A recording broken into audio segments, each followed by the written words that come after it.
Welcome to part 2 of the Living Daylights review. If you haven't checked out part 1, be sure to check that out. We're going to jump right back into the fight in Afghanistan, which we're analyzing right now. To jump back into the plot, pretty much it's revealed that the Russians are using the diamonds to buy opioids, which they will sell, and also the arms that they purchased earlier are involved. Honestly, it really doesn't matter. Just know that Koskov and Whitaker are corrupt as shit, and the Afghans will help screw over the Russians as long as they get the diamonds. To screw them, Bond plants explosives in the opioids and rides back with the drugs to the Russian base. The Afghans follow so that they can kill all the Russians and save Bond, and what follows is one of the most insane fight sequences ever.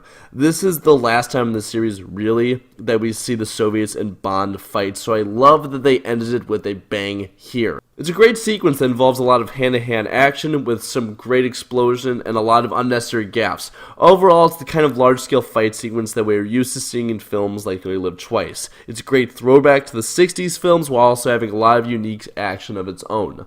To spare the details, Bond flies away with the drugs along with Cara and the blonde KGB agent, all while the explosive is still on board. This is preceded by an insane sequence on the runway where Bond says what we're all thinking about Cara. The agent somehow jumps onto a moving plane, and Koskov survives pretty much getting hit by one. We then get one of the best fights in the entire series between what I think is the best Bond physically equal fighter since From Russia with Love. I especially love the dynamic that is added by them fighting on the back of a plane. It's batshit crazy, and of course it's all caused by Cara's seeming incompetence. Just don't fucking touch any button, Cara, come on! Especially when all the drugs fall out of the net, it's especially insane, but you gotta love it. Anyways, Bond wins this seemingly impossible fight to survive and defuses the bomb, and then saves Cara's ass after she almost hits a mountain. What happened? He got the boot. Jesus, the man has to do everything and even throws in a quip. What a hero. And then he saves the Afghans. What a god. Then he lands a car out of a moving plane that's out of fuel. I think I'm in love at this point. In the final act, Bond goes to kill Whitaker, which involves a very underrated shootout between the two. Bond somehow dodges around 150 bullets over the course of the fight, when he then kills Whitaker by exploding a statue onto him.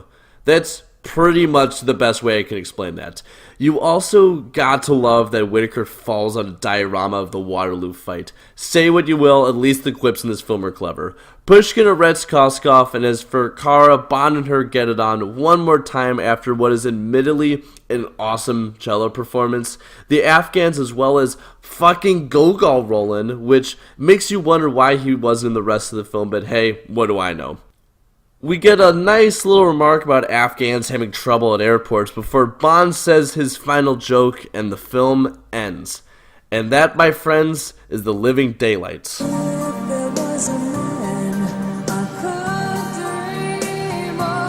Just get through the fucking awful final slug and then you really are done.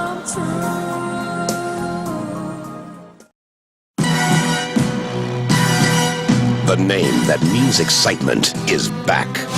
Bond.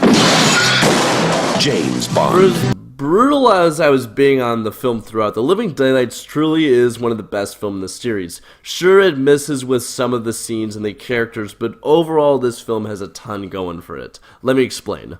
First, I really want to talk about Dalton. I believe he really is a great Bond actor and actor in general, so it's a shame that he's pretty much completely forgotten about. His films are forgotten, and you'll ask most people, and they probably won't even know who the guy is. On one hand, it is fair to say that how he portrayed Bond was a little ahead of its time, and especially compared to Moore and Brosnan, both of which overshadow him in many ways. It's easy to see how his portrayal isn't liked. It's very rugged and less loving than what we would expect. But I think for his films, this really works. The Living Daylights is a straight Cold War film, and as we will see later, License to Kill is a revenge tale. This isn't Moonraker. Bond has to be kind of an ass. You may not like it, but these films would not have worked with camp. And I have to say, I really don't think that his acting has any glaring fault. Sure, he's not as much of a man's man as Connery, but no one is. And although he may not be as cheeky as Moore, the other actors, especially Craig, have gotten away with similar portrayals. So why does Dalton, who honestly rocks the role pretty well, especially in his first go-around, get so much shit? Well, I think it has to do with the hangover from the Moore era. A View to a Kill should have been Dalton's first film. If they had tweaked it, it is a very stereotypical film with a lot of great action and interesting characters. Frankly, most of the major issues in that film are caused by the Bond girl and especially Moore. He was too old and so everything just fell flat. I'm not saying the plot was good by any means, but Dalton definitely would have helped. But from this film, the series went a complete 180 with The Living Daylights, which is very similar from Rush with Love in most of its plot points. The Bond girl is sort of a double agent in both, Bond has to deal with a lot of adversaries throughout, and the blonde henchmen are just unstoppable. Plus, everyone is Soviet apparently. But imagine if From Rush with Love was made with a new actor right after Moonraker was made. A similar thing would have happened to that of For Your Eyes Only. Everyone would have forgotten about the film. And I think The Living Daylights is a better film than For Your Eyes Only, so it's a shame that it is probably the most forgotten film in the series. But, I'll concede it has its faults, the most glaring of which is the Bond girl and the convolutedness of the plot. Let's start with Cara. I'll admit I don't hate Cara as much as I used to. I used to view her as the Antichrist, but now I've softened up the tone just a little. Sure, her ignorance and general incompetence is infuriating, but it is much easier to sympathize with her when we can see that she is in many ways over her head. But that doesn't excuse from the fact that she will not admit this pretty much the entire film, so she tries to stand up to Bond even though she really has no idea what she's talking about or what she's doing. Case in point, when she tries to stop Bond from going with the Afghans, because she says it's dangerous. No shit, Cara, but so is shooting a KGB agent and helping a Soviet general defect. Let the guy do his job. I know that a lot of people really like her though, so I'll extend an olive branch. Her backstory is really unique. She's attractive and a damn good cellist, and she does add a ton to the plot besides being a damsel in distress. For me, she's a lot like a discounted Natalia from GoldenEye, an awesome character thrown into an insane situation where she doesn't know who to trust. But in every way that Natalia is an absolute ass kicker, Cara is just kind of annoying and incompetent. I could give further examples, but I think you guys get the point. As for the plot, I love complicated plots. Like shit, 2001: A Space Odyssey is one of my favorite films ever, and that isn't exactly the candy land of films. But this one at times seems like it tries to shove in a lot near the end of the film, which is a problem common throughout the series. Remember Octopussy, probably the most insanely complicated plot in the series? I still probably couldn't tell you who gets the opioids, diamonds, arms, the money, and where it all came from in this film. If they had trimmed it down just a slice, this film would have felt less like Tinker Tailor Soldier Spy and more like a Bond film. Look at Casino Royale from Rush with Love. That's how you make a Bond film with a great plot. Or GoldenEye for that matter, if you guys haven't figured out that that's the film that I like. Besides that, this film really is damn solid. The music is top-notch, as is a lot of the scores in the second half of the 80s for this series. Dalton gives a shockingly underrated performance. The locations were awesome.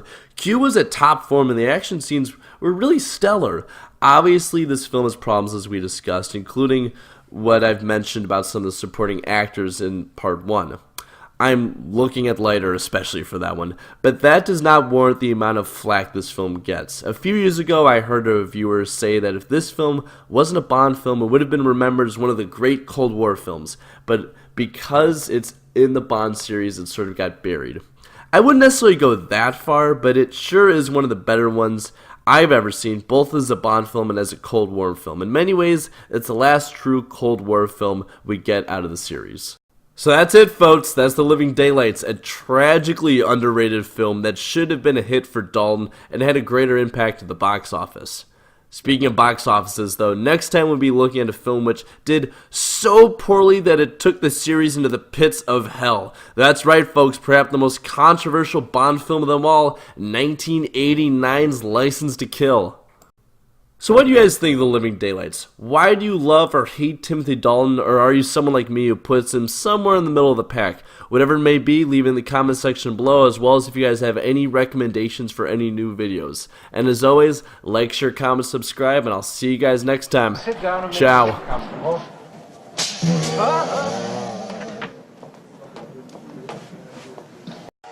You got that when the rifle was shot out of your hand. How do you know? Because I was the man sent to kill you.